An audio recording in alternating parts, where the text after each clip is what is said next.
Hello mga guys, ako nga pala si 40. Papakita ako sa inyo kung paano ako magbaklas ng battery laptop. Ito, napaka basic lang yun, no? Ito mga ganito, pagka medyo malambot lang sa ikot-ikutin lang. Pag matigas, huwag nyo na ikutin, baka masugatan kayo. Ayan. Pag naiikot nyo, okay na yun, iangat nyo ngayon yan. Pero kung maaari, gumamit kayo ng guantes, kasi ito talaga napakapunat.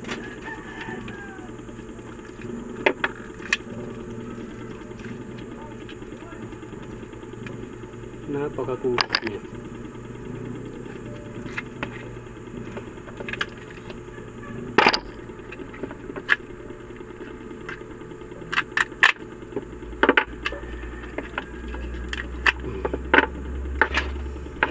Ito nga pala sa guys, di ba napaklas na natin, lilinisan natin ngayon. Kasi dati ito, ginagrinder ko yan. Yan yung mga tira-tira. Ito. Ano ba? Yan. Ginagrinder ko yan yung mga tira-tira na yan. Eh nung nasa ano na siya, nasa tawag ito, nasa battery holder, na capacities ko na, nagbigay na ng milliamp. Nung inano ko na, nung in-spot welding ko na, umusok, tumagos pala yung spot ko, spot welding, nabutas sa loob, umusok siya. Kaya kung sa inyo, kung okay sa inyo yung malinis, sa akin na-experience ko naman, okay na sa akin yung ganito, yung ganyan ko lang, para hindi lang makasugat.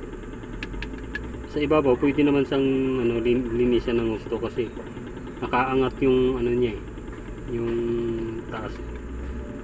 Itong ilalim kasi puwitan na to nung ginagrinder ko nga to, hindi ko napansin na manipis na, uminit din siya kasi puwitan na siya. Yun lang yung ano ko, yung payo ko lang sa inyo kung susundin nyo, hindi.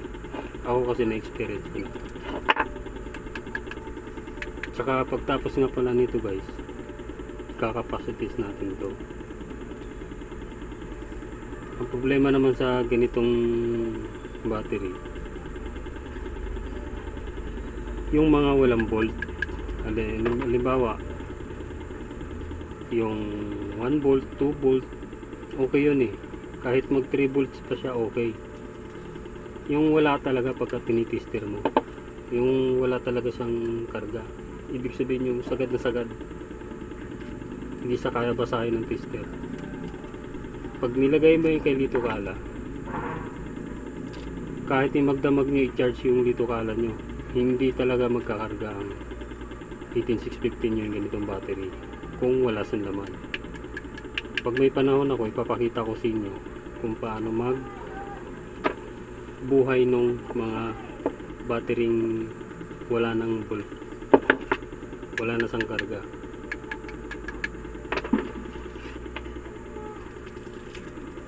Dati kasi meron na ako nun, yung pambuhay ko ng mga battery.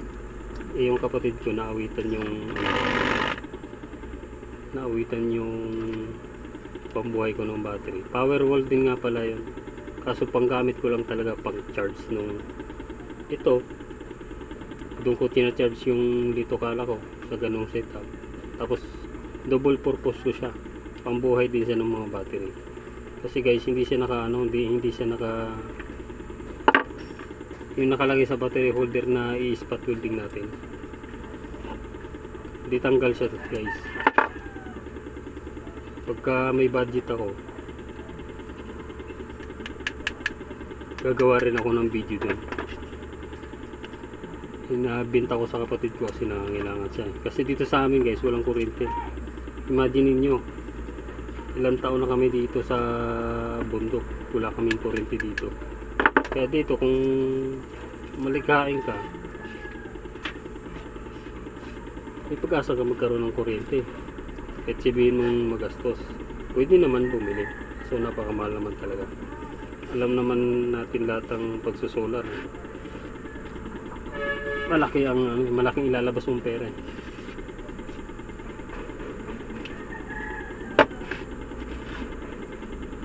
Ito dito pa nga pala sa amin guys.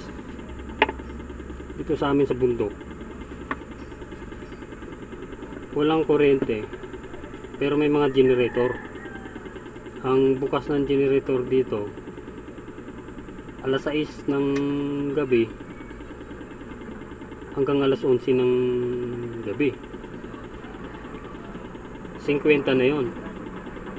Eh magkano yun sa sa loob ng isang linggo? O di ba? Tinalo pa yung kuryente. Sa pagka Meralco, ang gamit mo lang TV, ilaw, tsaka electric fan. Wala namang rate. Baka wala pang wala pang 300 eh. TV, ilaw lang, electric fan. Mga 350 siguro ganyan. Pero dito, linggo-linggo magbabayad ka, wala pang kuryente sa araw. Gabi lang. Yung mga gusto mong panoorin sa umaga, wala. Yung sa gusto ng anak mong manood, ng asawa mo, wala. Gusto mo magwashing, gusto mo mag-dryer, wala. Kasi nga, pag may generator ka, bawal ang washing, bawal din yung electric pa na yung 50 watts. Umuugong yung generator, namamatay, papatay-patay. Kaya naisipan kong gumawa ng solar setup. Ito nga pala guys, bago ako natuto nito, nakakabit din ako sa mga ganyan generator. Okay.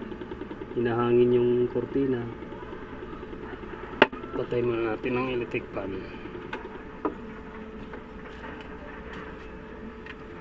Ilang taon na rin ako nakakabit sa generator. Imagine niyo nun kung palagay na lang natin 20 years na ako dito nakatira palagay natin nasa mga 15 years.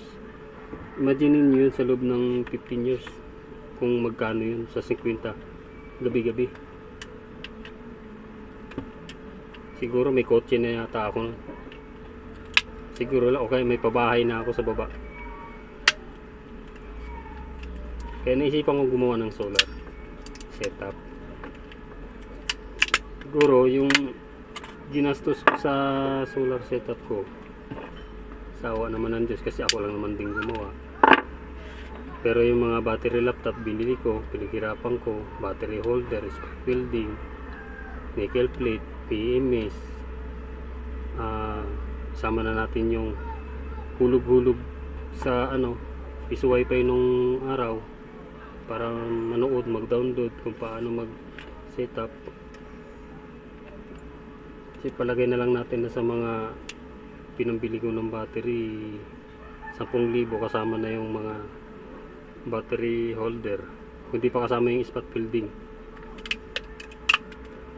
Doon pa lang siya palagay natin 10. Yung inverter ko nakuha ko sa online ng 5. Yung controller ko nakuha ko ng 4,000 yan dati sa Lazada. Tapos magkano na 9,000 na. Tansay natin sa battery, nasa 10 lang kasi ako gumawa. Di 19,000. Yung solar kong dalawa 8 for 400 watts. Naka 200 tayo 4,000 isa. Tapos arkila ng sasakyan 2,000. 4,000 isa, 30 ay 29,000. Tapos bumili pa ako ng solar na 200 sa online. Nakuha ko ng 4,800. nakuha ko ng 480, magkano na? 30 mahigit. Siguro kung ibang tao gumawa, sige, siyempre may ano yun, may value yun eh. May dagdag gastos. Palagay natin na sa mga 40 mil. 10,000 sa gagawa. Madali lang mag-install. Ang mahirap ng battery. Napakahirap ng battery kasi yung battery, bukod na binili mo, ipunin mo pag marami na, saka mo i-charge. Tapos pagtapos mo i-charge, hindi naman lahat yan masa-charge. Yung iba niya mabababa yung mAh ng battery. May nagbibigay ng 200 mAh, 300, 1,600, 1,000. Yung 3,000 bira, iipunin mo yan. Hanggang ngayon nga nag-iipon pa rin ako. Pero magagamit mo dyan yung 1,600, 1,500, 1,400. Yan yung mga nagagamit mo, 1,700. Yan lang yung magagamit mo. Pero wag nyo na asahan yung ito, kasi ito mga gamit na.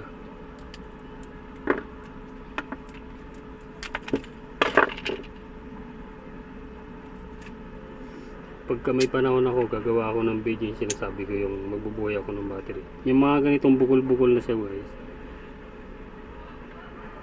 yung kaya sa bumukol kasi may kalawang na, ayun o. Ibig sabihin, uminit yan. Madali mo mapapansin pagka sira ng battery. Mapapansin pag nagbaklas kayo.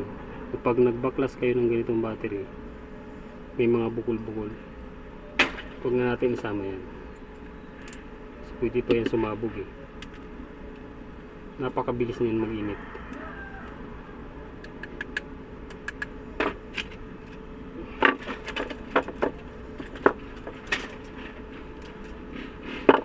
Nung gumawa ako ng video nakaraan, share ko lang, nakita ko yung mukha ko sa camera. Kahit sabihin mo araw-araw ko ginagamit yung cellphone ko, nung nakita ko yung sarili ko na nagsasalita sa harap ng camera, parang naiilang ako eh. Kahit sabihin mo walang tao dito eh, no? Ako lang dito ako sa taas ng puno, para akong tanga. Kinakausap ko yung sarili ko habang pinapanood ko naman yung sarili ko sa cellphone. Kung marunong lang ako mag-edit, i-edit ko na eh. Pag-aaralan ko muna kung paano na.